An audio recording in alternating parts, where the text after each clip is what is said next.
وما أرسلنا في قرية من نبي إلا أخذنا أهلها بالبأساء والضراء لعلهم يضرعون ثم بدلنا مكان السيئة الحسنة حتى عفوا وقالوا قد مس آباءنا الضراء والسراء فأخذناهم بغتة وهم لا يشعرون ولو أن أهل القرى آمنوا واتقوا لفتحنا عليهم بركات من السماء والأرض ولكن كذبوا فأخذناهم بما كانوا يكسبون. Nous n'avons envoyé aucun prophète dans une cité sans que nous n'ayons pris ses habitants ensuite par l'adversité et la détresse afin qu'ils implorent le pardon. Puis nous avons changé leurs mauvaises conditions en y substituant le bien, au point qu'ayant grandi en nombre et en richesse, ils dirent « La détresse et l'aisance ont touché nos ancêtres aussi. Eh bien, nous les avons saisis soudain, sans qu'ils s'en rendent compte. Si les habitants des cités avaient cru et avaient été pieux, nous leur aurions certainement accordé des bénédictions du ciel et de la terre. Mais ils ont démenti, et nous les avons donc saisis pour ce qu'ils avaient acquis. أفأمن أهل القرى أن يأتيهم بأسنا بياتا وهم نائمون أوأمن أهل القرى أن يأتيهم بأسنا ضحى وهم يلعبون أفأمنوا مكر الله فلا يأمن مكر الله إلا القوم الخاسرون. Les gens des cités sont-ils sûrs que notre châtiment rigoureux ne les atteindra pas la nuit pendant qu'ils sont endormis? Les gens des cités sont-ils sûrs que notre châtiment rigoureux ne les atteindra pas le jour pendant qu'ils s'amusent? Sont-ils à l'abri du stratagème d'Allah? Seuls les gens perdus se sentent à l'abri du stratagème d'Allah. Assalamu alaikum wa rahmatullahi wa barakatuh. Que la paix soit sur vous ainsi que la miséricorde et la bénédiction. Donc le coup d'État au Niger, qui est finalement symptomatique de l'état du monde arabo-africain, musulman, quoi. C'est toujours pareil, quoi. On va aller droit au but, hein. C'est ça la réalité, parce que on peut se mentir, on peut tricher, on peut faire semblant, on peut regarder ailleurs, etc. Bon. Le fond et la réalité, mes frères et sœurs, c'est que nos pays, nos familles, nos propres personnes sont dans ces états parce que tout simplement on n'est pas conforme à ce qu'Allah subhanahu wa ta'ala a révélé. Et là, en l'occurrence, les États musulmans, qui sont pour la plupart divisés en États-nations, qui sont pour beaucoup des pâles copies des démocraties occidentales, oui, forcément, ils naviguent entre coups d'État, tous les 2-3 ans, vous avez un coup d'État par-ci par-là, des révolutions par-ci ou par-là. On a vu le Hirak en Algérie, là au Sénégal, il y a une révolution depuis quelques mois. Bien évidemment, les entre guillemets printemps arabes qui sont passés il y a un peu plus de 10 ans. Les divisions dans les pays musulmans, on le voit entre le Soudan du Nord et le Soudan du Sud. On le voit entre l'Algérie et le Maroc qui se divisent, qui se font la guerre pour un bout de désert et pour une frontière qui a été tracée par l'ex-colon. Nos pays sont détruits, forcément, parce que les chéatines en face, ils profitent des faiblesses, hein, entre la Libye, la Syrie, l'Irak, la Palestine, etc. Donc en fait tout ça, la réalité, elle est claire, nette, simple et précise. Allah subhanahu wa ta'ala nous a expliqué dans le Coran, dans la Sunna, le prophète Mohammed sallallahu alayhi wa sallam nous a annoncé cette période, cette époque.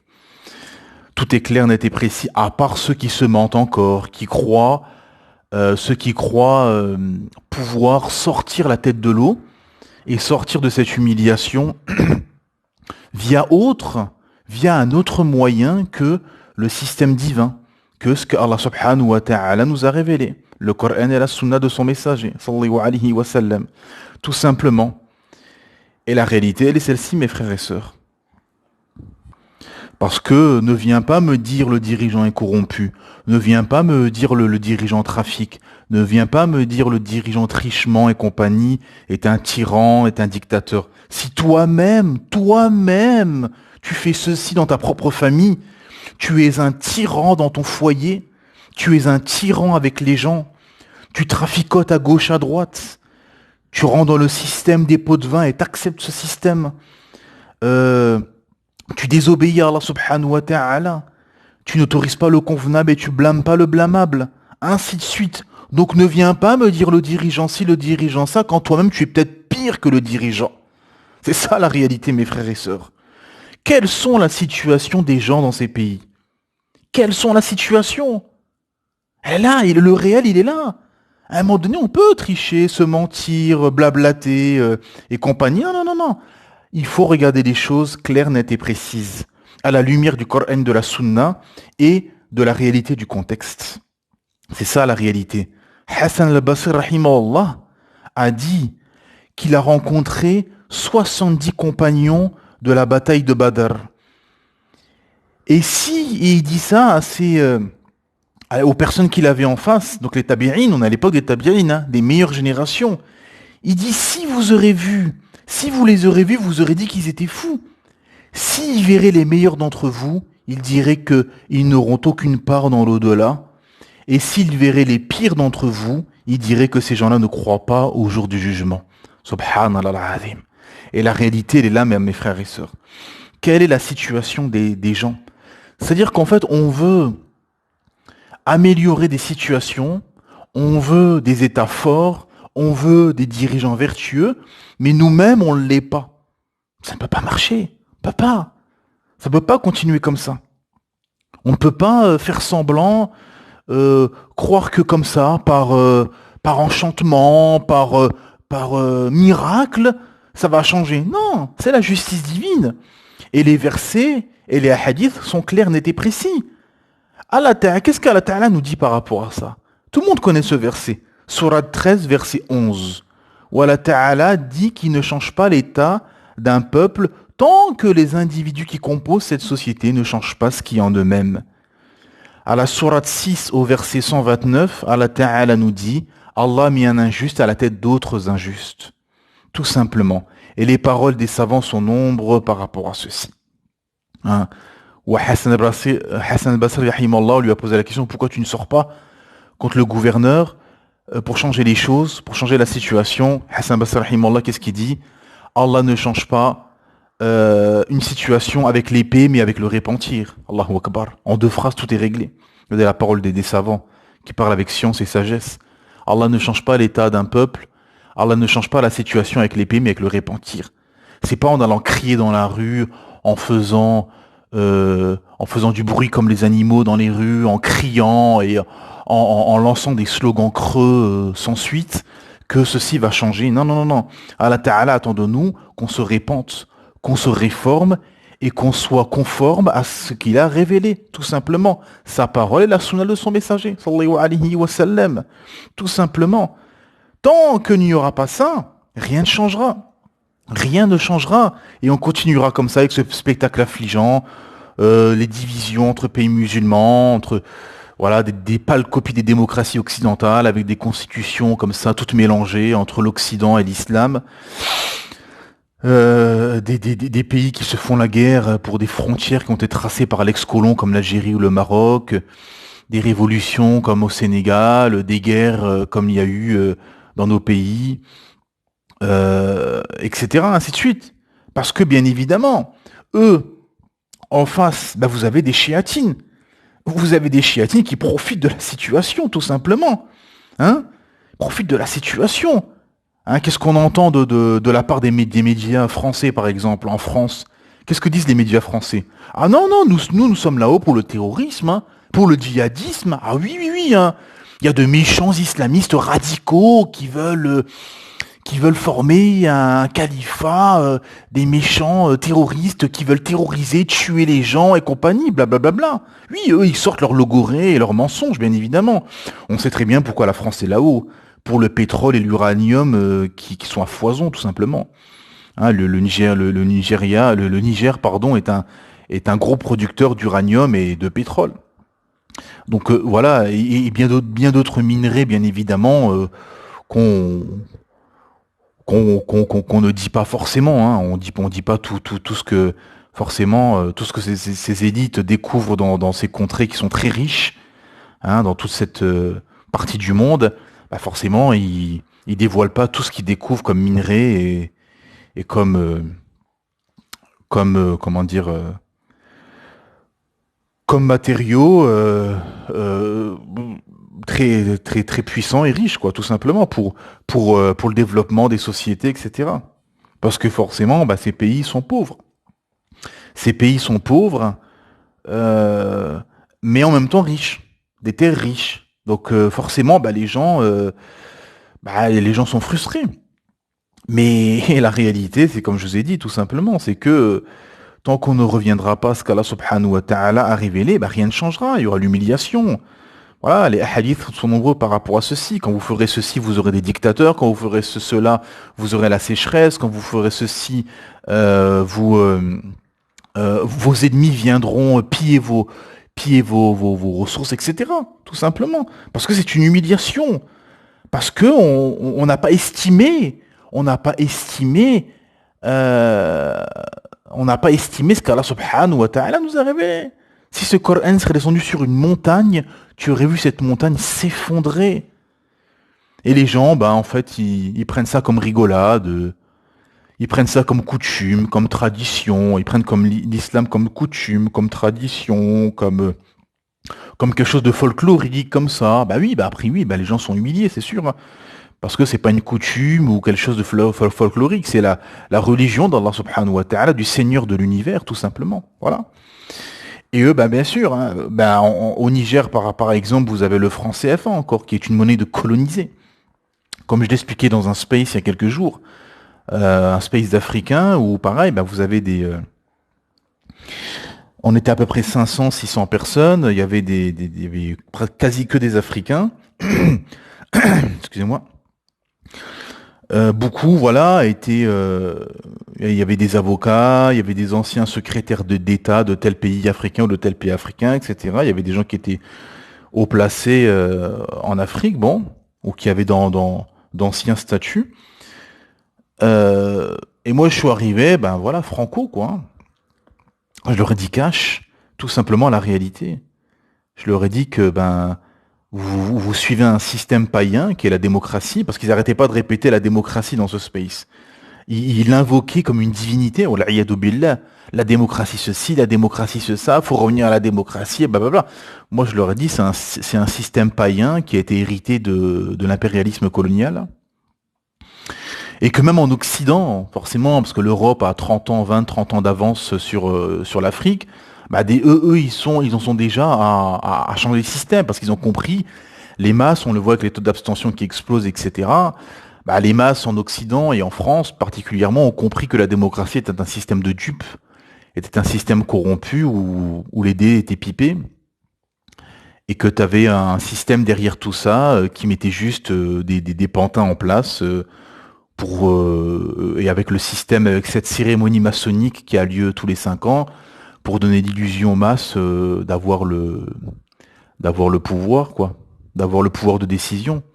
Alors qu'en fait, non, c'est juste une illusion que les démocrates ont utilisée à merveille pendant des décennies pour tromper les populations.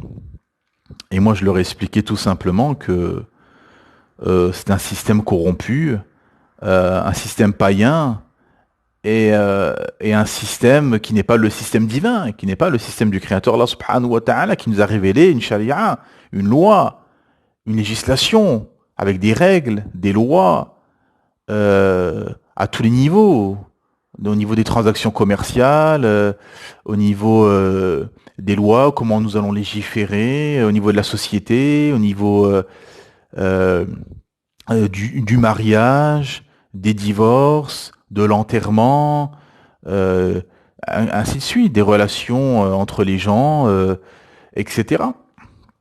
Donc, euh, donc les gens se sont détournés de la législation du Créateur Allah subhanahu wa ta'ala, bah forcément l'humiliation est descendue. Comme dans ce fameux hadith, il y aura une humiliation qui s'abattra sur vous, et cette humiliation ne sera pas levée tant que vous ne reviendrez pas à votre religion, tout simplement. Mais c'est quoi revenir à sa religion? C'est pas manger halal et faire le ramadan, non, non, non.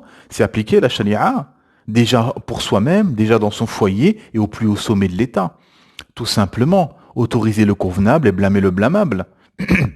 Et la réalité. Et moi, ce que j'ai expliqué dans ce space d'Africains, et on voit que le mal-être est profond, on voit que les gens sont colonisés, sont profondément colonisés, malgré qu'il y avait beaucoup d'Africains qui avaient beaucoup de diplômes, qui avaient des statuts, etc., qui avaient eu des hauts postes en Afrique, etc.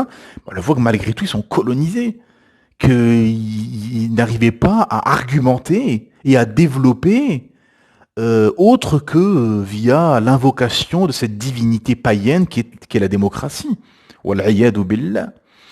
Et forcément, en face, les ex-colons font le job, quoi, entre guillemets, hein, le job satanique, quoi. Ce sont les suppôts de Satan. Et eux, ils font leur ruse, hein.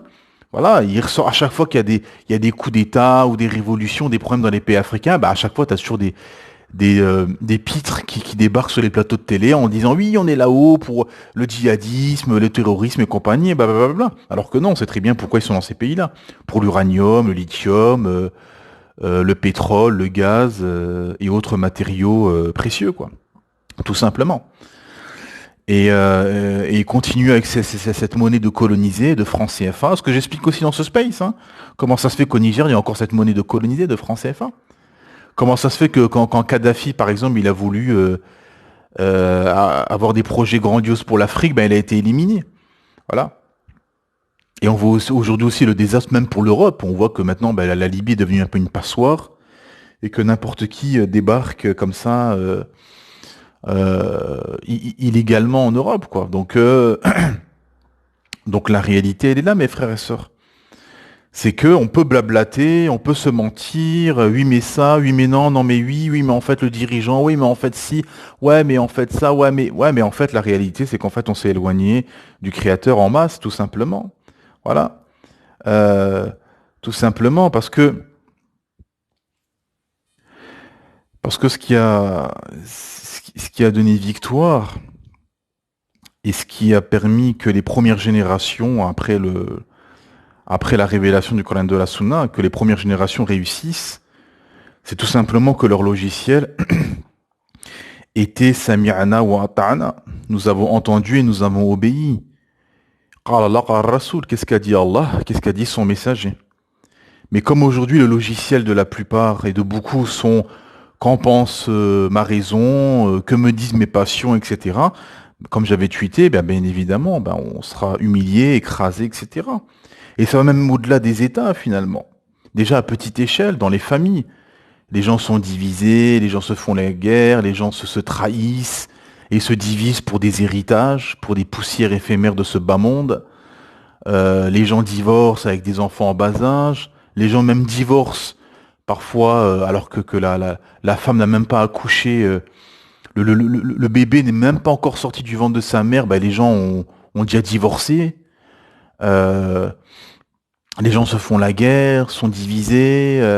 On a beaucoup de traîtres, de lâches et d'hypocrites dans nos rangs.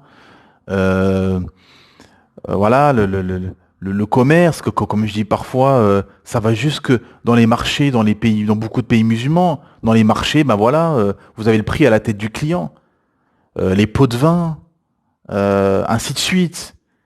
Voilà, les femmes ne veulent plus rester à leur place, les hommes, beaucoup d'hommes aussi.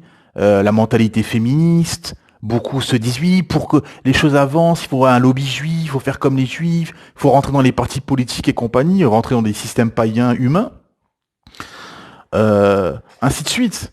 Voilà, les enfants, beaucoup d'enfants ne respectent plus leurs parents, ne respectent plus les anciens, ainsi de suite. Les gens ne trahissent les dépôts, trahissent la confiance, Plus beaucoup de gens ont une parole. Euh, donc voilà, c'est ça où on en est. Beaucoup de gens ne respectent plus les savants. Beaucoup de gens ne respectent plus les savants, parlent sur le dos des savants, leur donnent des mauvaises intentions, parlent sur eux sans savoir pourquoi ils ont fait ci ou pourquoi ils ont fait ça, pourquoi ils ont dit ça, pourquoi ils ont dit ceci, etc. Euh, voilà, le respect est de plus en plus rare. Et bien évidemment, et le principal, ce qui est fondamental, c'est la désobéissance à Allah subhanahu wa ta'ala. Donc tout ceci, mes frères et sœurs, fait que bien évidemment, on est humilié. On est humilié. C'est la triste et véridique réalité, et c'est la justice divine. Comme j'avais tweeté hier, imaginez-vous, vous avez des gens qui sont nés dans des pays musulmans, que leur langue maternelle, surtout dans les pays arabophones, leur langue maternelle est la langue du Coran.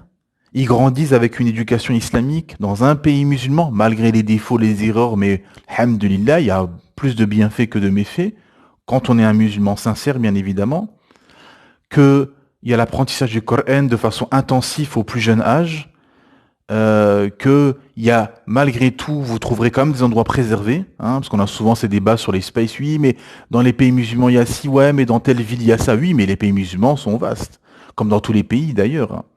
Vous allez dans le Texas américain et dans les grandes villes mondialistes, euh, les grandes villes de débauche mondialistes telles Las Vegas, Miami, New York et compagnie. C'est pas la même chose que dans le Texas américain où vous avez entre guillemets des bédouins américains. Pareil en France, dans les campagnes françaises et dans les grandes villes où il y a de la délinquance, des règlements de compte, du trafic et compagnie. Bah, c'est pareil dans les pays musulmans. Vous avez, oui, certes, des grandes villes occidentalisées où il y a un peu de fitna, mais dès que vous sortez un peu des grandes villes et dès que vous allez dans les endroits un peu reculés, bah, c'est beaucoup plus préservé, bien évidemment. Donc vous pourrez, alhamdoulilah, trouver des endroits préservés, avec pas trop de fitna dans les rues, etc. Et que dans l'école, ben, vous avez un cursus scolaire où on va vous parler de singes, on va pas vous parler de ceci ou de cela. Ben, alhamdoulilah, vous vivez, beaucoup sont nés dans ces pays-là, et malgré tous ces bienfaits, ben, ils ont tourné le dos, et ils sont partis vivre dans des terres de coufre, avec tout ce que cela implique. Avec la décadence, la débauche qu'il y a, avec tes enfants, tu vas ramener tes enfants 8 heures par jour dans des écoles de la République, où on leur apprend le haram, la fitna, on leur apprend la théorie du singe, bientôt les LGBT, des travestis, des travelots qui vont débarquer dans les écoles. On ne parle que de coufre, plus la mixité, plus le fait que ta fille ne pourra pas mettre la abaya, le hijab, etc., ainsi de suite, que tu vas pas pouvoir égorger ton mouton à l'Eid, que ci et que ça, que dans les mosquées, bah maintenant tu n'entends plus rien. Parce que voilà, il y a la pression, etc. Que des écoles de Coran ou des madrasas, des écoles islamiques sont fermées pour un oui ou pour un an, que des imams sont expulsés pour un oui ou pour un an, qu'on fait d'innombrables, malgré toutes les problématiques qu'il y a en plus, on fait d'innombrables débats sur des abayas, des burkinis, ou parce qu'une joueuse marocaine a mis un voile. Spectacle affligeant. Et donc, tu as lâché ce bienfait d'être dans terre d'islam pour venir dans ce bourbier. Et même, les gens viennent illégalement, sans préparation en plus, se jettent dans la Méditerranée pour venir mourir. Ils se jettent dans la Méditerranée, ils sont prêts à mourir pour venir chez des koufars qui vont te faire la guerre et t'humilier et te discriminer en plus. Où on a retrouvé, là, il y a quelques semaines, un corps sans tête d'une gamine de 8 ans qui venait d'Algérie. Et ils ont découvert que ses parents étaient un groupe de Haraga qui avait fui l'Algérie, qui sont partis sur un bateau, fuir l'Algérie. On dirait qu'il y a la guerre, il y a la famine, je ne sais quoi. Et ils sont partis, voilà, dans une embarcation de réfugiés illégaux. Et ça a chaviré et les parents sont morts et le corps de la fille, morte aussi, a été retrouvé sans tête. Imaginez-vous, alhamdulillah, pour les enfants qui sont morts, alhamdulillah, on connaît leur finalité, mais les parents auront beaucoup à répondre, quoi. Et donc, voilà le spectacle affligeant, et donc c'est pour ça qu'on est humilié, comme je tweetais. C'est pour ça que les gens sont humiliés. Allah Ta'ala t'a fait naître dans ce bienfait, malgré les défauts, malgré ci, malgré ça, mais ça reste un bienfait par rapport au reste des sociétés du monde. bah tu as tourné le dos à tout ça pour venir chez les koufars, t'humilier et être discriminé, être rabaissé et mettre tes enfants dans des écoles où on va leur apprendre le koufr. Wal'iyadu billah, la hawla wa la quwwata illa billah. Donc forcément l'humiliation et finalement l'humiliation est la sentence logique, tout simplement. Et donc on retourne au sommet de l'État, bah bien évidemment, si l'état des gens sont comme ceci, bah forcément l'état des dirigeants seront à l'image des populations, comme le Coran le prouve, comme les hadiths le prouvent et comme les paroles de savants le confirment. Donc forcément, voilà la situation, mes frères et sœurs. C'est pour ça qu'il y aura toujours des coups d'État, des révolutions, des divisions, etc., etc., parce qu'il n'y a pas de baraka, parce que le logiciel des masses, des gens et forcément des dirigeants et des États, c'est pas Sami'na wa Ata'na, qu'a dit Allah, qu'a dit son messager, c'est plutôt qu'en pense ma raison et que me disent mes passions, tout simplement. Voilà la réalité. Mais vous, à votre niveau, et nous, à notre niveau, il faut rester, toujours se baser sur les textes, peu importe la situation, peu importe ce qui se passe, pour analyser et comprendre le monde, basez-vous toujours sur les textes, parce que les textes auront toujours raison, parce que c'est la parole du Créateur, tout simplement. La parole du Créateur, Allah subhanahu wa ta'ala, et vous aurez toujours raison à terme. Pas pour vous, pas pour votre ego, etc. Non, pour faire triompher la vérité, tout simplement. Parce que quand vous êtes avec des gens qui vous disent « Ouais, regarde le dirigeant, si, ouais, mais regarde l'état des peuples, regarde l'état des peuples », c'est ça la réalité. Parce que tant qu'on ne fera pas une révolution en nous-mêmes, et tant que les peuples ne feront pas une révolution, rien ne changera, tout simplement. C'est une réalité implacable.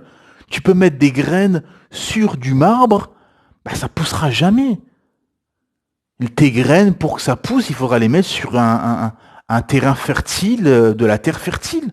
Mais tant que tu jetteras ça sur de la pierre, sur du marbre, sur du carrelage, tes graines ne pousseront jamais. À part miracle divin. Mais sinon, ça ne poussera jamais. Parce qu'il y a une méthodologie à suivre, la méthodologie du Créateur, Allah subhanahu wa ta'ala. C'est qu'il faut que les masses changent pour qu'ensuite on ait des dirigeants au niveau des enjeux et avec de l'ambition, vertueux, pour qu'on puisse avancer, qu'ensuite nos États enlèvent ces frontières abjectes, s'unissent et reviennent à un khalifa uni, tout simplement. Mais ça passera par les masses et les peuples, tout simplement. C'est ça la réalité. C'est une révolution qu'il faut faire. Une révolution en nous-mêmes, une révolution des gens. Mais la révolution quoi? C'est de revenir à ce qu'Allah subhanahu wa ta'ala nous a révélé. Ce n'est pas une révolution, oui on va sortir, crier, faire les singes, et blablater, et brûler des drapeaux, et dire dehors à la France, et blabla. C'est pas comme ça. C'est une méthodologie de Joël, d'ignorant. La méthodologie, c'est revenir à ce qu'Allah Ta'ala, se vider de ce bas monde, se vider du shirk, se vider des systèmes païens, se vider des idées de koufr, de mécréance, des mauvaises idées qu'on a reçues, et de se remplir de la révélation. At-tasfiya wa tarbiya, c'est ce qui s'est passé avec les sahaba radiyallahu anhum.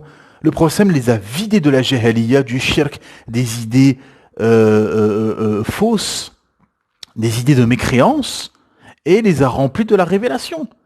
Et c'est pour ça que c'est devenu les meilleurs des hommes, et que une poignée de bédouins a retourné le monde dans le bon sens du terme. C'est ça la voie à suivre, c'est la voie que les sahaba ont emprunté, parce que ils ont suivi tout simplement la révélation et leur enseignant, tout simplement, ce qui leur a transmis et qui les a éduqués, c'était tout simplement le meilleur des hommes, le prophète Mohammed sallallahu alayhi wa sallam, tout simplement, parce qu'ils se sont toujours basés sur le Coran et la Sunna, et c'est ça qu'il faut suivre, c'est se baser toujours sur le Coran et la Sunna, peu importe qu'est-ce qui se passe, peu importe la situation, parce que peu importe ce que pensent les gens, ce que peuvent dire les gens, c'est les textes qui auront toujours raison. Et si vous vous basez sur les textes, vous aurez toujours raison. À terme, bien évidemment, pas pour l'ego, je ne sais quoi, mais pour faire triompher la vérité. Si les gens pataugent, si les gens sont dans les problématiques et se plaignent, Dites-leur voilà ce qu'a dit Allah, voilà ce qu'a dit son messager. Tout simplement, c'est ça la voie à suivre. Pas des philosophies laïco-démocratico-maçonniques, pas des pensées qui sont tirées de sa raison, pas des suppositions qui sont orientées par ses pas. Non, le suivi de la révélation, tout simplement. Qu'est-ce qu'a dit Allah? Qu'est-ce qu'a dit son messager? Avec la compréhension des grands savants de la Sunna, tout simplement pour réussir, parce que la loi du Créateur, Allah subhanahu wa ta'ala, est pour l'intérêt général et dénuée d'intérêt, d'idéologie ou de passion, tout simplement. Alhamdulillah, le Créateur de l'univers, Allah subhanahu wa ta'ala, est au-dessus de ses créations et des systèmes et des lois humaines qui sont bien évidemment orientés pour les intérêts, les passions et les idéologies diverses et variées. C'est ça la réalité. Et donc voilà. Et si, et bien évidemment, tant qu'on ne reviendra pas massivement à ce qu'Allah subhanahu wa ta'ala a révélé, eh ben les gens vont patauger, vont errer, vont trébucher, vont tomber et finalement couleront. Tout simplement. Subhanakallah bihamdik, shadu an la ilaha illa ant, astaghfiruka wa atubu ilayk.